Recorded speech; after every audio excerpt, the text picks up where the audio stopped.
माझे मार्केट या आपल्या यूट्यूब चॅनलमध्ये तुम्हा सर्वांचे स्वागत आहे. पाहूयात उद्या म्हणजे सोमवारी मार्केट कशा पद्धतीने कामकाज करू शकतं. निफ्टी आणि बँक निफ्टीसाठी महत्त्वाचा लेवल आपल्याचा हा काय असते. तर बघा, शुक्रवारी जे काही कामकाज झालेलं आहे ना, अतिशय कन्फ्युजिंग ज्याला म्हणू शकतो ना, त्या पद्धतीचं सेशन आपण पाहिलेलं आहे. सध्या बऱ्याच दिवसापासून असे सेशन्स आपल्याला पाहायला मिळतात. परंतु शुक्रवारचं विशेष काय होतं, जर शुक्रवारचं तुम्ही कामकाज पाहिलं ना, तर एक चांगली मूवमेंट सुरुवातीला आपण पाहिलेली आहे आणि त्यानंतर जी 24,600 म्हणजे 24,580-600 हा जो झोन होता ना, तिथे परफेक्ट रिजेक्शन आलेला आहे. पण जवळजवळ 6 दिवस जो रेजिस्टन्स ब्रेक होत नव्हता, मार्केटने तो रेजिस्टन्स एकाच दिवशी ब्रेक केला आणि सेकंड सेशन म्हणजे त्याच दिवसाच्या सेकंड सेशनमध्ये आपल्याला तो रेजिस्टन्स पुन्हा त्याच्या आतमध्ये मार्केट येताना पाहायला मिळालं. म्हणजे 360-440 हा जो झोन होता ना, तो मार्केट ब्रेक करण्यासाठी खूप दिवस झाले प्रयत्न करते.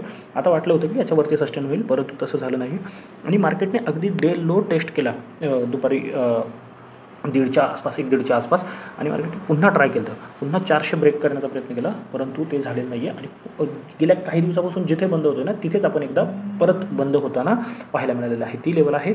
इथे जरी 313 दिसत असली तरी फायनल क्लोजिंग आहे 24,346. बाय द वे, बऱ्याच जणांना हे कन्फ्युजन असतं की सर दुसऱ्या दिवशी आमचा ऑप्शनची प्राईस बदललेली का पाहायला मिळते, किंवा जे क्लोजिंग आहे 3:30चं जे क्लोजिंग आहे ते, आणि दुसऱ्या दिवशी पाहतात बरेच जण, किंवा अगदी 3:32ला जे पाहतात ना, ते क्लोजिंग जे आहे ते वेगळं का असतं, हा प्रश्न बऱ्याच जणांना आहे. तर तुम्हालाही तो प्रश्न असेल तर कमेंटमध्ये सांगा.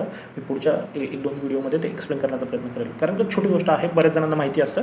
पण आता सध्याला बरेच मेसेज किंवा कॉलवरती हे विचारलं जातं की हे चेंजेस का असतात. जर व्हिडिओ मोठा होईल म्हणून मी इथे डिस्कस करत नाही आहे, पण जर माहिती नसेल बऱ्याच जणांना तर कमेंटमध्ये सांगा. मी नेक्स्ट व्हिडिओ किंवा एक डेडिकेटेड 3-4 मिनिटाचा व्हिडिओ बनवून त्याच्यामध्ये सांगून देईल. आता महत्त्वाचं काय आहे, इथे आपण क्लोजिंग पाहिलेलं आहे, म्हणजे पुन्हा त्याच रेंजमध्ये आहोत, त्या रेंजच्या बाहेर मार्केट पडलेलं नाही आहे. जर तुम्ही आपला विकली अनालिसिसचा व्हिडिओ पाहिला नसेल ना, तर तो व्हिडिओ पाहून घ्या. त्याच्यामध्ये मी हे डिस्कस केलेलं आहे की निफ्टी बँक निफ्टीसाठी महत्त्वाचे सपोर्ट रेजिस्टन्स काय आहेत विकली बेसिसवरती. या व्हिडिओमध्ये आपण फक्त उद्यासाठी काय होऊ शकतं ना, तेवढीच चर्चा करणार आहोत. आता सध्याला जे दिसतंय त्यानुसार आता सध्याला गिफ्ट निफ्टी जवळजवळ 100-125 पॉईंट प्लस दिसते. पण ओपनिंग सेशन आहे, उद्या सकाळचं जे सेशन आहे ना, ते होऊ शकतं. कदाचित जेवढं दिसतंय तेवढं गॅपअप होण्याची शक्यता थोडी कमी आहे. आणि जरी तेवढं गॅपअप झालं तर एक गोष्ट लक्षात ठेवा, उद्यासाठी जी महत्त्वाची लेवल आहे ना, ती आहे आपल्याला हा जो आहे सेकंड टाईम मार्केटने ज्यावेळेस ट्राय केलेलं होतं ना, तो हाय बनलेला आहे 24,412 आहे. पण राऊंड फिगर 24,415, 420 हा जो हाय आहे ना, तो पकडून चला. जर त्याच्यावरती ओपन होते, लक्षात घ्या, त्याच्यावरती जर ओपन होतं, पहिले गॅपअपची केस डिस्कस करूया, त्याच्यावरती ओपन होतं आणि मार्केट सस्टेन करतं, तर डेफिनेटली हा ब्रेकआउट आहे. हे फक्त स्टॉप लॉस हंटिंगसाठी पुन्हा आलं असं समजून घ्यायचं. वरती जे काही लेवल असतील त्यासाठी आपण ट्रेड प्लॅन करूयात. मग ती 480ची आहे, 520 आहे आणि 580 जो कालचा हाय बनलेला आहे, आणि याच्यावरती तर ऑब्व्हियसली मग 24,800साठीच आपण ट्राय करणार आहोत. या लेवल आहेत. पण गॅपअप नंतर जर पुन्हा आपण 410, 400 ब्रेक होताना पाहायला मिळते ना, तर मार्केट निगेटिव्ह असणार आहे. मग ब्रेक होण्याची शक्यता थोडी कमी. ब्रेक इन द सेन्स वीकने नाही, याच्या खाली येऊन थोडा वेळ सस्टेन करणं गरजेचं आहे, किंवा थोडा वेळ सस्टेन करून ब्रेकडाऊन येणं गरजेचं आहे. तर आपण ते फेल्युअर मानणार आहोत. तर मग डाऊन साईडच्या ज्या लेवल मी डिस्कस करेल ना, त्या लेवलसाठी आपण ट्रेड प्लॅन करूयात. सेम केस फ्लॅटच्या केसमध्ये सुद्धा असणार आहे. जर फ्लॅट ओपन होते आणि वरती 420 ब्रेक होते, खरं तर रेजिस्टन्स 440 आहे, पण इथे बनल्यामुळे आपण त्याचा 420चा विचार करू शकतो. 420 ब्रेक झाल्याच्यानंतर ज्या आत्ता लेवल डिस्कस केलं त्याच्यासाठी अपसाईडचा ट्रेड आपण प्लॅन करू शकतो. आता डाऊन साईड इम्पॉर्टंट आहे. डाऊन साईड दोन पद्धतीने तुम्ही डिस्कस करू शकता. एक, ही लेवल मार्क करा, 220ची जी लेवल येते ती मार्क करू शकता, किंवा अगदी ॲग्रेसिव्ह ट्रेडर असेल ना, तर इथे एक ट्रेंड लाईन तुम्ही ड्रॉ करू शकता, आणि ती ट्रेंड लाईन तुमची येईल 280च्या आसपास.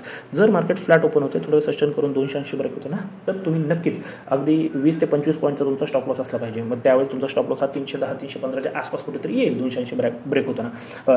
30-35 पॉईंटचा स्पॉटवरती सांगतोय, ऑप्शनमध्ये त्या पद्धतीने कन्वर्ट करा, आणि मग इथून एक डाऊन साईडचा ट्रेड आपल्याला पाहायला मिळेल. मग इथे लेवल कोणत्या येतात याच्याही पेक्षा तुमचा जो काही स्टॉप लॉस बसेल, कारण का इथे जे काही कॅन्डल बनेल, एखादी कॅन्डल स्टिक पॅटर्न बनेल किंवा चार्ट पॅटर्न बनेल, जो बनेल ना त्याचा एस एल, समजा तुमचा 25 पॉईंटचा एस एल आहे, तर इथे तुम्ही 1:2, 1:3, 1:4 या पद्धतीचं टार्गेट सेट करा. म्हणजे 25 पॉईंटचा स्टॉप लॉस येतोय, तर पहिलं टार्गेट हे 50 पॉईंटचं, म्हणजे 280 ट्रेड बनतो, तर 220-230 हे पहिलं टार्गेट आलं पाहिजे. त्याच्यानंतर 75 पॉईंट म्हणजे 180च्या आसपास तुमचं दुसरं टार्गेट आलं पाहिजे. या पद्धतीने यावरती फोकस करायचा आहे. आणि फायनल टार्गेट उद्यासाठी म्हणजे डाऊन साईडला जे आहे ना, ते सुरुवातीला लेवलही सांगून होतो तुम्हाला, 24,220 आहे. 280 ब्रेक झाल्याच्या नंतरचे लेवल सांगतोय, 220 आहे, त्यानंतर 24,160 आहे, 24,080 आहे, आणि फायनल 24,020 24,040 हा जो झोन आहे ना, इथपर्यंत आपण जाताना मार्केटला पाहू शकतो. कदाचित तीही लेवल ब्रेक होण्याची शक्यता आहे, पण ते उद्या होईल का नाही याच्याबद्दल थोडी साशंकता आहे. कारण मार्केटच स्वतः कन्फ्यूज आहे. म्हणजे जे बॉर्डरवरती चालू आहे ना, तिकडून काहीतरी ठोस येणं गरजेचं आहे. मग एकतर कॅन्सलच होऊ द्यात, म्हणजे होणारच नाही का युद्ध वगैरे, असं जर मार्केटला समजलं तर हा आठवडा मार्केट वेट करेल त्यासाठी आणि नंतर आपलं डायरेक्शन पकडेल. पण काहीतरी होऊ शकतं, हा पूर्ण आठवडा मार्केट या भ्रमात राहू शकतं किंवा या आशंकेत राहू शकतं की काहीतरी येईल म्हणून मार्केट त्या पद्धतीनेच आपलं कामकाज करू शकतं. ग्लोबल मार्केट कितीही पॉझिटिव्ह असले तर तेवढा पॉझिटिव्ह इम्पॅक्ट आपल्याला पाहायला मिळण्याची शक्यता आहे कमीत कमी पुढील 1-2 दिवस. अगदीच काही असेल तर त्याचा इम्पॅक्ट फक्त तुम्हाला गॅपअप किंवा गॅपडाऊनमध्ये पाहायला मिळेल. जर काही चांगली किंवा वाईट न्यूज असेल ना, तर गॅपअप किंवा गॅपडाऊनमध्ये पाहायला मिळू शकतं आणि त्यानंतर मार्केट पुन्हा त्याच लेवलमध्ये सेटल होण्याचा प्रयत्न करणार आहे. हे झालं फ्लॅटच्या केसमध्ये. जर मोठं गॅपडाऊन होते, मोठ्या गॅपडाऊनसाठी जी लेवल आहे ना, ती 24,220 आपल्यासाठी असणार आहे. मोठं इन द सेन्स 100-125 पॉईंटचं गॅपडाऊन जर होतं ना, 24,220 जर गॅपडाऊन झालं आणि 220 सस्टेन झालं तर इथे एखादा तुम्हाला शॉर्ट टर्ममध्ये बाईंगचा ट्रेड मिळू शकतो. गॅपडाऊन नंतर सस्टेन करून 220 ब्रेक झालं तर खाली जे टार्गेट डिस्कस केले त्याच्यासाठी ट्रेड प्लॅन करायचा आहे. बाकी मी स्वतः जी स्ट्रॅटेजी यूज करणार आहे पुढच्या आठवड्याभर, माझ्या ज्या काही क्वांटिटी आहेत ना, मी 50% कमी करेल. कुठपर्यंत? जोपर्यंत मार्केट 24,200च्या खाली बंद देत नाही किंवा वरती 24,440च्या वरती बंद देत नाही, तोपर्यंत 50% क्वांटिटीनेच काम करणार आहे. एका दिवसाचं काय होईल याच्यामध्ये मोठी मुवमेंट येईल, त्या दिवसाला माझा ट्रेड मिस होईल किंवा मला 50% क्वांटिटीचा प्रॉफिट किंवा लॉस होईल. पण मी दुसऱ्या दिवसापासून मग तिकडे पाहिल तोपर्यंत 50% क्वांटिटीनेच ट्रेड करणार आहे. कारण मार्केट अजूनही मी पुन्हा सांगतो त्या पद्धतीने कन्फ्युजिंग स्टेटमध्ये आहे. मार्केटला अजून डिसाईड नाही की काय करायचं आहे, कशा पद्धतीने रिएक्ट करायचं आहे किंवा पुढे काय होऊ शकतं याच्यासाठीचं प्रिपरेशन करायचं आहे. म्हणून मार्केट त्याच लेवलमध्ये आहे. गेले 7-8 दिवस आपण पाहतोय एकाच रेंजमध्ये आहे आणि त्याच रेंजमध्ये राहण्याची शक्यता आहे. म्हणून या पद्धतीने तुम्ही ॲडजस्टमेंट करू शकता. म्हणजे जरी लॉस झाला तुमच्या अगेन्स्टमध्ये गेलं तरी लॉस हा तुमचा कमी असला पाहिजे, हे लक्षात ठेवायचं आहे. आता बँक निफ्टीमध्ये काय होऊ शकतं? बँक निफ्टीमध्ये थोडी क्रिटिकल कंडिशन होऊ शकते. आज SBIचा रिझल्ट आलेला आहे, तुम्ही एकदा चेक करून घ्या, त्याचाही इम्पॅक्ट होऊ शकतो. इथे 2 क्लिअर कट लेवल मार्क करून ठेवा. डाऊन साईडचे आहे 55,000 राऊंड फिगर लेवल सांगतो, प्लस मायनस तुम्ही करू शकता. वरती आहे 55,300 इंट्राडेसाठीचे लेवल आहेत.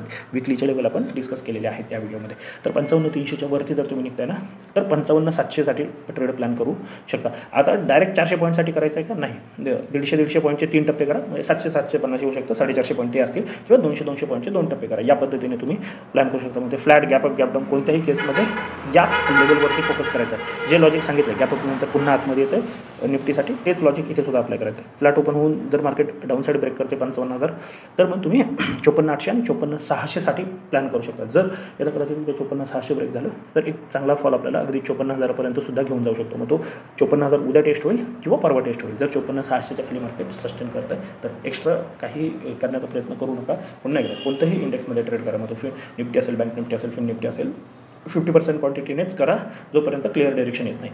बँक निफ्टीसाठी ती क्लिअर डायरेक्शन तुम्हाला 55,700च्या वरती बंद झाल्यानंतर मिळेल किंवा इकडे 54,200च्या खाली बंद झाल्याच्या नंतर आपल्याला क्लिअर डायरेक्शन मिळणार आहे. त्या पद्धतीने तुम्ही पूर्ण क्वांटिटीने ट्रेड करा. याच्यामध्ये जोपर्यंत ही रेंज मोठी वाटत असेल पण ती बँक निफ्टी आहे, होऊ शकते. त्याच्यामुळे 50% क्वांटिटीने सध्याला ट्रेड प्लॅन करायचा आहे. बाकी ही माहिती आवडली असेल तर आपल्या चॅनलला सबस्क्राईब करून व्हिडिओला सुद्धा क्लिक करा. तर आजच्यासाठी एवढंच. धन्यवाद. जय हिंद, जय महाराष्ट्र, कीप ट्रेडिंग.